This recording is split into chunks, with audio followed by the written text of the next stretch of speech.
नमस्कार। Debate central में एक बार फिर आप सभी का स्वागत है। मैं हूं संजय उपाध्याय। कांग्रेस ने हाल ही में 25 राज्यों के प्रभारी सचिवों में बदलाव किया है, मतलब संगठन में एक बड़ा फेरबदल किया है। देवेंद्र यादव को छत्तीसगढ़ के नए प्रभारी सचिव के रूप में नियुक्त किया गया है। देवेंद्र यादव जो हैं छत्तीसगढ़ के, उन्हें बिहार के नए प्रभारी के रूप में नियुक्त किया गया है। प्रभारी सचिव होंगे।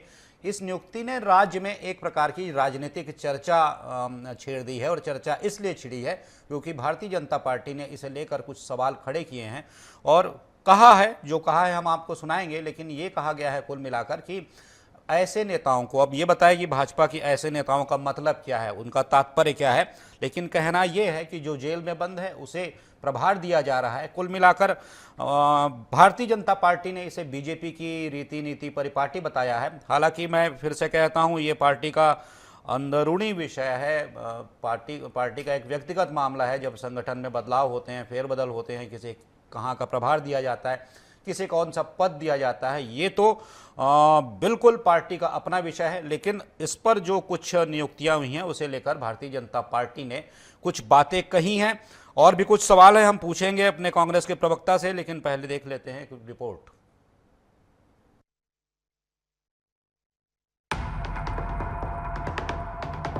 कांग्रेस पार्टी ने हाल ही में 25 राज्यों के प्रभारी सचिवों में बड़े फेरबदल किए हैं और देवेंद्र यादव को छत्तीसगढ़ का नया प्रभारी सचिव नियुक्त किया गया है। इस नियुक्ति के बाद छत्तीसगढ़ की राजनीति में नए सिरे से चर्चा शुरू हो गई है। कांग्रेस के समर्थकों और विपक्षी दलों के बीच इस पर तीखी बहस हो रही है। कांग्रेस ने इस नियुक्ति को पार्टी के भीतर की राजनीति और संगठनात्मक मजबूती के संदर्भ में आवश्यक कदम बताया है, जबकि बीजेपी इसे राजनीतिक मुद्दा बनाने की कोशिश कर रही है। बीजेपी से उप मुख्यमंत्री अरुण साव ने इस नियुक्ति पर तीखी प्रतिक्रिया दी है। साव ने कांग्रेस की इस कार्रवाई पर तंज कसते हुए कहा कि कांग्रेस की तो ये परंपरा रही है, वे जेल में बंद कार्यकर्ताओं को महत्वपूर्ण पदों पर नियुक्त करती है। उन्होंने यह भी आरोप लगाया कि कांग्रेस हमेशा अपराध और अपराधियों के साथ खड़ी रहती है। साव ने हाल ही में कोलकाता में हुई घटना पर कांग्रेस की चुप्पी पर भी सवाल उठाए हैं और महिलाओं के अधिकारों पर कांग्रेस के दावों को लेकर आपत्ति जताई है। उन्होंने पूछा, लड़की हूं, लड़ सकती हूं का नारा अब कहां गया? वहीं कांग्रेस पीसीसी चीफ दीपक बैज का कहना है कि बीजेपी यह तय नहीं करेगी कि अपराधी कौन है। देखिए, ये कांग्रेस पार्टी हमेशा से अपराध और अपराधियों के साथ खड़ा होने का काम करती है। हम लगातार इस बात को देख रहे हैं कि जिस प्रकार से कोलकाता की घटना हुई पर कांग्रेस के मुंह में ताला लगा हुआ है। वो कहने वाली बेटी हूं, लड़की हूं, लड़ सकती हूं, कहीं लड़ते हुए नहीं दिख रही है। भारतीय जनता पार्टी के षड्यंत्र का शिकार हुई है। वो ना कोई अपराधी है। अपराधी कौन है ये भारतीय जनता पार्टी तय नहीं करेगी, ये न्यायालय तय करेगी। भारतीय जनता पार्टी की सरकार सिर्फ अपने पद और सरकार का दुरुपयोग कर कांग्रेस के नेताओं के ऊपर लगातार आपराधिक घटनाएं दर्ज कर रही है। मैं समझता हूं कि इन जिस तरह से क्रियाकलाप कर रही है सरकार, पूरे प्रदेश की जनता जानती है, और कौन अपराधी है नहीं है ये न्यायालय तय करेगा, ना कि भारतीय जनता पार्टी के नेता तय करेंगे। बीजेपी ने इस निर्णय पर कड़ी प्रतिक्रिया दी है। साव का कहना है कि कांग्रेस की यह परंपरा है कि वे विवादास्पद व्यक्तियों को महत्वपूर्ण पदों पर नियुक्त करती है और इस नियुक्ति को लेकर उनकी मंशा पर भी सवाल उठाए हैं। राजनीतिक हलचलों में इस बदलाव की गूंज सुनाई दे रही है और यह देखना दिलचस्प होगा कि इस निर्णय का छत्तीसगढ़ की राजनीति पर क्या असर पड़ता है। Bureau report, DN News Plus, Raipur.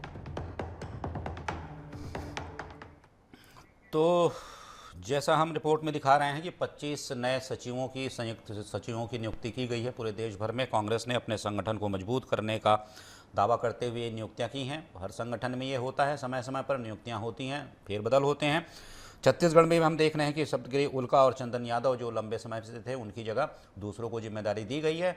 वहीं छत्तीसगढ़ के देवेंद्र यादव, एक बार स्पष्ट कर दूं, छत्तीसगढ़ के जो देवेंद्र यादव हैं, विधायक हैं, उनको बिहार का प्रभारी सचिव बनाया गया है, बड़ी जिम्मेदारी दी गई है। अब इसे ही लेकर कहा जा सकता है कि एक तरीके का सियासी उबाल देखने को मिल रहा है। जब जैसे ही ये खबर आती है वैसे ही भारतीय जनता पार्टी कुछ कहती है। आप सभी मेहमानों से इस विषय पर मैं चर्चा करूंगा और विस्तार से कुछ समझना भी चाहूँगा। पहले आप सभी का परिचय करवा दूं। निशिकांत पांडे जी हैं, प्रवक्ता हैं भारतीय जनता पार्टी के। निशिकांत जी, आपका स्वागत है। अनिल चौहान जी हैं, प्रवक्ता हैं कांग्रेस के। अनिल जी, आपका स्वागत है। और साथ ही साथ रमेश पांडे जी हैं, वरिष्ठ पत्रकार हैं, वो भी हमें समझाएंगे। आपका भी बहुत बहुत स्वागत है। तो एक बात आप ही बता दीजिए निशिकांत जी, हंगामा है क्यों बरपा? अब जैसा मैं कह रहा हूं, पार्टी का अंदरूनी विषय है, नियुक्तियां होती हैं। जब ये नियुक्तियां हुई तब आपके नेताओं के बयान आने लगे। निशिकांत जी।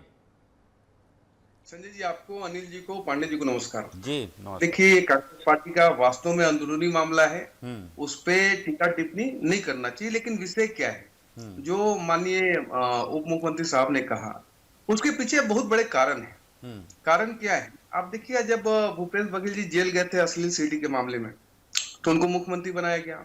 उसके पहले जगदीश टाइटलर को देख लीजिए। उसके पहले अगर आपको संजय जी याद होगा या पांडे जी को याद होगा कि इंदिरा गांधी जेल गई थी तो प्लेन हाईजेक किया गया था इस देश में। वो बाद में दोनों सम्मानित विधायक और सांसद बने। तो ये परिपाटी कांग्रेस में चली आ रही है और जनता इससे बाहर आना चाहती है।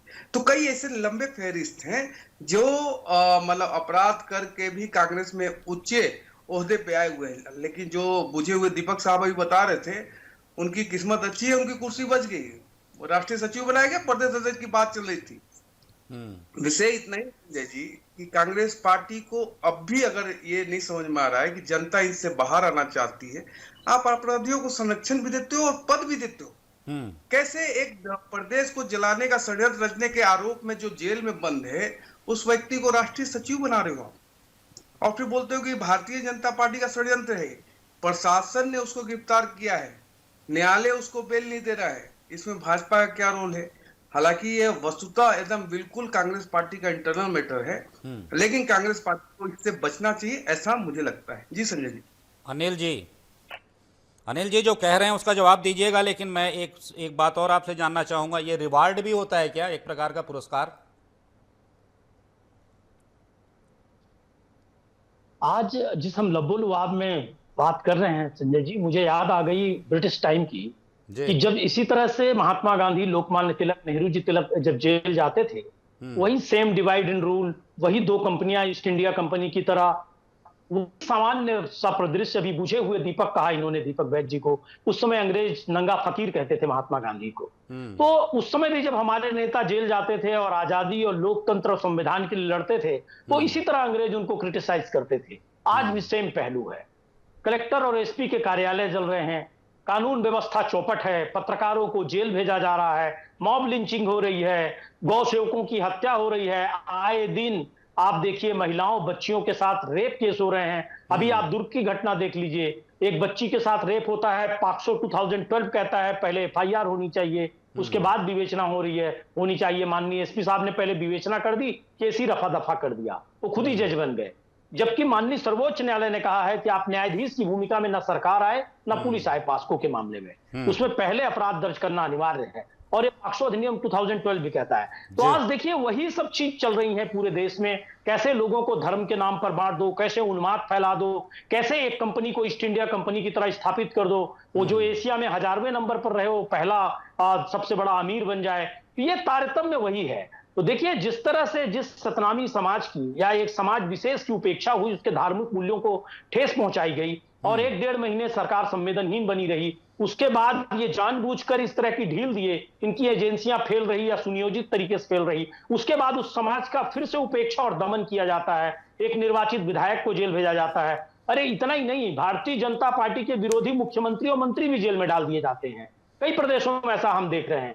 तो क्या उनको भारतीय जनता पार्टी अब अपराधी डिक्लेयर कर दी? उनको संगठन में और सरकार में काम करने का अधिकार मैं आपके सारे सवाल पूछ लूंगा निशिकांत जी से, मैं सीधे पूछ लूंगा। पहले रमेश पांडे जी से भी थोड़ा समझ लेता हूं। निशिकांत जी आप जवाब दीजिएगा, लेकिन पहले रमेश पांडे जी आप भी सुन रहे होंगे, आपको क्या ऐसा लगता है, क्योंकि हमने देखिए बहुत राजनीति देखते, राजनीति के ये सारे दृश्य देखते वर्षों गुजर गए, अभी भी हम देख ही रहे हैं, कुछ ऐसी बातें होती हैं संगठन में जो एक संघर्षशील व्यक्ति होता है, जिसमें कि लड़ने का मादा होता है, जिसमें संगठन को संचालित करने की शक्ति होती है, और ऐसा लगता है कि ये ऊर्जावान काम का है, तो क्या लगता है कि तमाम विसंगतियों के बावजूद या तमाम आरोपों के बावजूद भी अगर ऐसे लोगों को स्थान दिया जाता है, बड़ा स्थान दिया जाता है, तो इसके पीछे पार्टी का यही एक कहा जा सकता है पार्टी का स्वार्थ होता है?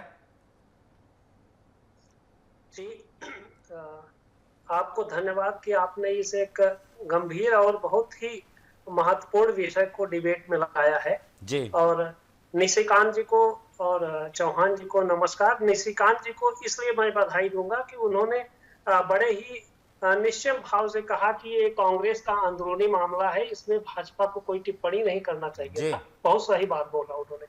मैं थोड़ा सा कुछ चीजों का उदाहरण देते हुए आपको इसको थोड़ा विस्तार से बताना चाहता हूँ जी।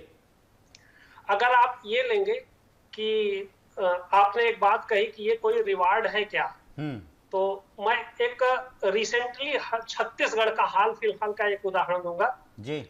छत्तीसगढ़ सरकार, मौजूदा सरकार में विजय शर्मा डिप्टी सीएम है। आपको याद होगा कि विजय शर्मा कांग्रेस सरकार में जेल में गए थे, उनको रिवार्ड के रूप में डिप्टी सीएम बना दिया गया।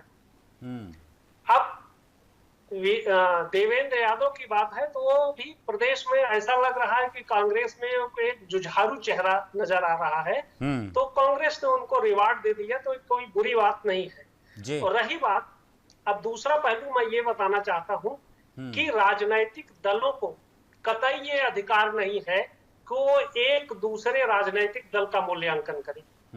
राजनीतिक दल को सिर्फ अधिकार है कि वो अपना काम करे, मूल्यांकन जनता करती है, पब्लिक करती है जी। कांग्रेस अपना काम करे, उसका मूल्यांकन पब्लिक करेगी। भारतीय जनता पार्टी अपना काम करे, उसका मूल्यांकन जनता करेगी। भारतीय जनता पार्टी को यह अधिकार नहीं कि कांग्रेस क्या कर रही है उसका मूल्यांकन करे। कांग्रेस को भी ये कतई अधिकार नहीं है कि भारतीय जनता पार्टी क्या कर रही है अपने संगठन में उसका वो मूल्यांकन करे। लेकिन आजकल क्या हो गया है, एक ग्लोबल बदलाव राजनीति में आया है जी। राजनीति में ये एक नैरेटिव सेट कर दिया गया है कि एक दल के नेता दूसरे दल के नेता की बुराई करे। अब आप उदाहरण के तौर पे देखिए कि अगर आप देखें कि जेल में जाने वाले व्यक्ति को महत्वपूर्ण जिम्मेदारी दी गई, तो आप देखें कि जेल में बैठ करके एक राज्य का मुख्यमंत्री वहां से पूरी सरकार चला रहा है। अब क्या करेंगे? नैतिकता की तो कोई बात ही नहीं है। नैतिकता, इसलिए मैं आपको बताऊं, मणिपुर का उदाहरण लीजिए।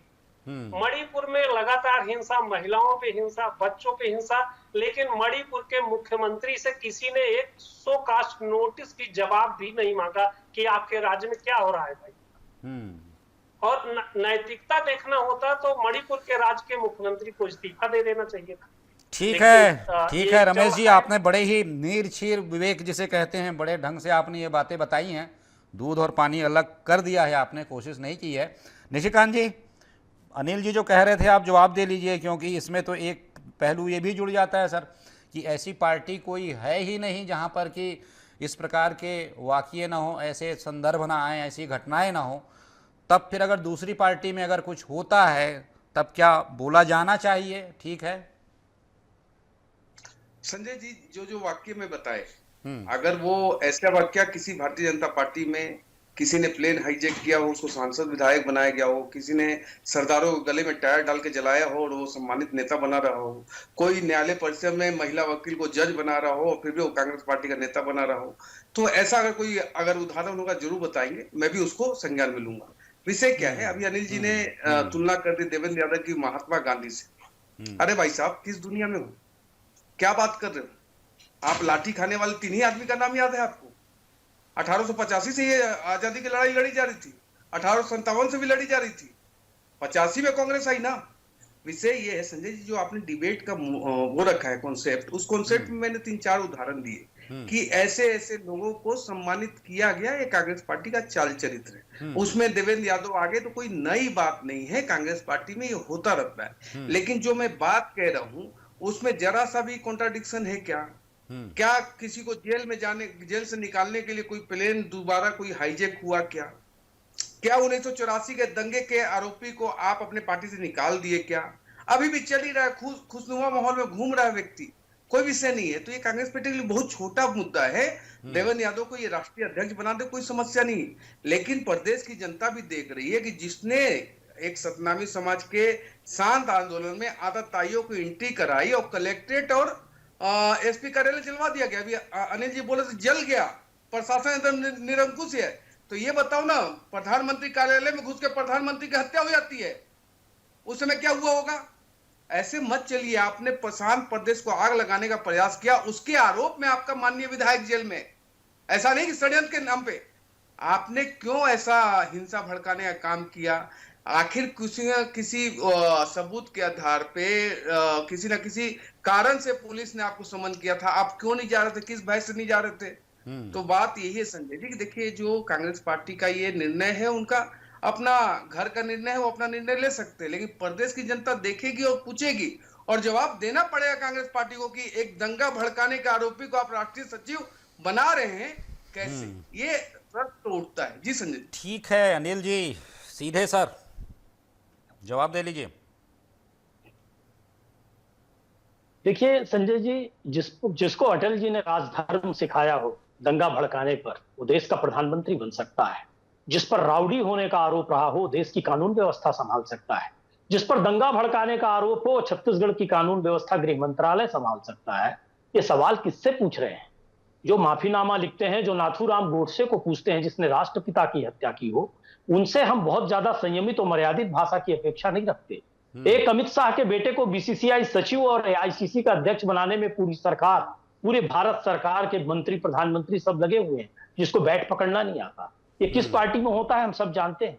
तो देखिए, भारतीय जनता पार्टी का काम ही है छीटाकसी करना, आरोप लगाना, सबको भ्रष्ट कहना, और यही लोग जो जेल में गए हों और जिन पर स्वयं प्रधानमंत्री ने भ्रष्टाचार के आरोप लगाए हों, ऐसे 32 लोगों पर जांच बंद करके, मेरे पास तथ्य हैं, डेट सहित बता सकता हूं कौन से 32 लोग हैं, चाहे शुभेंदु अधिकारी हो, चाहे नवीन जिंदल हो, चाहे हिमंता बिश्वा शर्मा हो, ऐसे 32 लोग हैं, अजीत पवार हैं, जिनकी डेट सहित मैं आपको आपके चैनल पर बता सकता हूं, उनके खिलाफ जांचबंदी कर दी गई और सभी 32 लोगों के नाम देश के प्रधानमंत्री ने लिए थे। ये भ्रष्ट हैं और वो भारतीय जनता पार्टी में गए तो प्रमुख पदों पर बैठे हैं। कोई मुख्यमंत्री बैठा है, कोई बना हुआ है, कोई राज्यसभा की जब सूची इनकी जारी होती तो पहले स्थान पर रहता है। तो देखिए, इनकी कथनी और करनी में बड़ा अंतर है और ये दूसरों से अपेक्षा करते हैं, दूसरे तलों में ताक झांक करते हैं। तो ये बड़ा हास्यास्पद लगता है, बहुत दुखद लगता है। और इनकी भाषा की मर्यादा तो कहीं हम अपेक्षा ही नहीं करते कि कहीं अच्छी हो। जिनको अटल जी राजधर्म नहीं सिखा पाए, हम कुछ कहना चाह रहे हैं? निशिकांत जी कुछ कहना चाह रहे हैं, कह लीजिए। संजय जी मैं रमेश जी के पास जाऊंगा। बैट पकड़ना नहीं आता, शरद पवार को बैट पकड़ना आता रहा होगा, 83 वर्ल्ड कप के कैप्टन रहे होंगे। राजीव शुक्ला जो बैट पकड़ना आता हो रहा होगा, वो तो धोनी के साथ क्रिकेट खेलते रहे होंगे। आप हमें सिखाएंगे? आपके समय क्या चिंता करना था? क्यों नहीं चिंता की उस समय? आप हमें सिखा रहे हैं? सचिव थे क्या? बीसीसीआई के सचिव थे। एक मिनट, ये बता दीजिए, बीसीसीआई के सचिव थे क्या? आपके बीच में नहीं बोला, थोड़ा सा गंभीरता रखिए। बिल्किस बानो के आरोपियों को गुजरात सरकार षड्यंत्र करके छुड़वाती है और जय श्री राम के नारे लगाते हैं आप आरती उतार के उन बलात्कारियों के। और माननीय मैं आ जाऊंगा आपके पास अनिल जी, मैं आपको भी अतिरिक्त समय दे दूंगा। अनिल जी, कांग्रेस भवन नहीं है। अनिल जी, आपको मैं अतिरिक्त समय दे दूंगा, कहने दीजिए क्या कह रहे हैं, मैं आपको दूंगा अतिरिक्त समय। जी संजय जी, मैं ये कह रहा हूँ कि ये बता रहे थे, इतने नाम गिना रहे थे कि राजधर्म का पालन करना होगा। सुप्रीम कोर्ट से बड़े हैं आप, सुप्रीम कोर्ट से बड़े हैं। क्या मतलब लॉजिक है इनका? सोचिए आप, ये क्या लॉजिकल बोल रहे हैं? मोदी जी पे आरोप लगा रहे हैं, कहां तक नहीं गए आप? हमने तो ब्लेम नहीं किया, हमने कभी सेना और कार्यकर्ताओं का फौज लेके ईडी ऑफिस और सीबीआई ऑफिस में दफ्तर के घेराव नहीं किया। हमारे नेता थे, उस समय मुख्यमंत्री थे। ये है चाल चरित्र और चेहरा अलग अलग दोनों पार्टियों का। विषय ये है जो अनिल जी बोल रहे हैं, संविधान और लोकतंत्र की दुहाई देते हैं। संविधान और लोकतंत्र का कितना गला इन्होंने घोटा है, पूरे देश का बच्चा जानता है। ये हमको ज्ञान देना बताइए संजय जी। अपने आईने में अपना चेहरा तो देखिए, कितना खतरनाक मंसूबे के साथ आप लोग देश को चलाए हो, कितने खतरनाक मंसूबे। अब छोड़िए, यासीन मलिक जैसा व्यक्ति प्रधानमंत्री आवास में आके सम्मान पाता है और ये कांग्रेस पार्टी हमको सिखा रही है। ये हमारा डिबेट का विषय नहीं है अनिल जी, नहीं तो आप यहाँ बैठने के स्थिति में नहीं रहेंगे। ऐसे ऐसे उदाहरण आपने प्रस्तुत किए इस देश में। ठीक है, तो संजय जी अगर 10 सेकंड और, संजय जी अगर ये स्थिति पर चर्चा कर रहे हैं, वास्तव में ये इनका इंटरनल मैटर है, उस पर हमें चर्चा नहीं करनी चाहिए। आपने डिबेट रखा है, तो वास्तव में जो जो कहानियां घटना घटी है वो बताया हमने, जगदीश टाइटलर से लेके वो दोनों सम्मानित प्लेन हाईजैकर का नाम लेके, भूपेश बघेल अश्लील सीडी बनाने के आरोप में जेल जाने वाला व्यक्ति वो मुख्यमंत्री बना, तो देवेंद्र यादव राष्ट्रीय सचिव बन गया। कोई बहुत बड़ा विषय नहीं है, उनको मुबारक। ठीक है, ठीक है रमेश जी। जैसा कि मैं देखिए अक्सर हम चर्चाओं में देखते थे, पहले की राजनीति देखते थे, पहले कुछ ऐसी घटना हो गई किसी बड़े नेता के, हम देखते थे कोई छापा पड़ गया या बड़ा नेता कभी गिरफ्तार हो गया तो वो एक ऐसा विषय होता था और हम उन नेताओं के चेहरे पर वो शिकन देखते थे, एक लज्जा का भाव देखते थे। कुल मिलाकर कहा जाता था कि इसकी शायद राजनीति अब शायद समाप्त हो चुकी है, ऐसा माना जाता था जब वो सुचिता का दौर था। आज तो ऐसा लगता है कि शान जैसा जेल जा रहे हैं, हाथ हिलाते हुए बाहर निकल रहे हैं, विक्ट्री साइन दिखाते हुए। क्या है मतलब, ऐसा लग रहा है जैसे आप तो शुरू में ये क्या बता चुके हैं कि राजनीति में वो शुचिता और नैतिकता नाम की तो कोई चीज़ वैसी बची नहीं, लेकिन क्या अभी और भी कुछ स्तर है जो बाकी है? देखिए, अभी हमको लगता है राजनीति में दिनों दिन और भी गिरावट आएगी। वैसा लक्षण दिखने लगा है साफ साफ। आप देखिए, राजनीति में शुचिता का दौर, नैतिकता का दौर जब होता है जी, तो जब राजनीति में संगठन में लोग जोड़े जाते हैं या महत्वपूर्ण पदों पे लोग रखे जाते हैं, तो उनकी योग्यता, उनकी क्षमता, उनकी सामाजिक लोकप्रियता और बहुत सारे बिंदुओं को ध्यान में रखा जाता है, उनकी गंभीरता को ध्यान में रखा जाता है। आज के दौर में चाहे जो दल हो, मैं किसी दल विशेष का नाम नहीं लूंगा, लेकिन सारे दलों में दो ही प्रकार के आदमियों की जरूरत है। एक व्यक्ति जो आर्थिक मैनेजमेंट देख सके, पैसा कहां से लाना है ला सके, वो राजनीतिक दलों का सबसे प्यारा व्यक्ति होता है। दूसरा, दूसरे दल के लोगों को, विरोधियों को कैसे अंडरग्राउंड कर सके, कैसे उस पर दबदबा कायम कर सके, चाहे वो बाहुबल से, गुंडा तंत्र से, जिस भी तरीके से, तो वो राजनीति में सफल होता है। आज आप देख रहे हैं कि ऐसे ऐसे लोग जिनके पास कोई नैतिकता नहीं है, कोई शुचिता नहीं है, कोई सामाजिक धरातल नहीं है, वो राजनीति में उच्च पदों पर बैठ करके आदर्श की कहानियां, नैतिकता का संदेश दूसरों को बता रहे हैं। ये बहुत हास्यास्पद है। मेरे ख्याल से लगता है कि कलयुग का भी एक प्रभाव है। जी जी जी जी। तो चलिए, विषय तो चूंकि देखिए, विषय जैसा आप निशिकांत भी कह रहे हैं, मैं भी कह रहा था, शुरुआत मैंने इसी से की थी, लेकिन इस बात को मैंने इसलिए रखा क्योंकि इसमें बहुत सारे संदर्भ आते हैं, पुराने संदर्भ आते हैं, बातें ऐसी होती हैं कि भाई आखिर आज राजनीति को आवश्यकता किस बात की है। अनिल जी जैसे भी लोग हैं, निशिकांत जैसे भी लोग हैं, निशिकांत जी जैसे भी लोग हैं। अनिल जी मैं जानता हूँ कितने मेहनती हैं, कितने सक्रिय हैं और कितने निष्ठा रखते हैं, निशिकांत जी आप भी।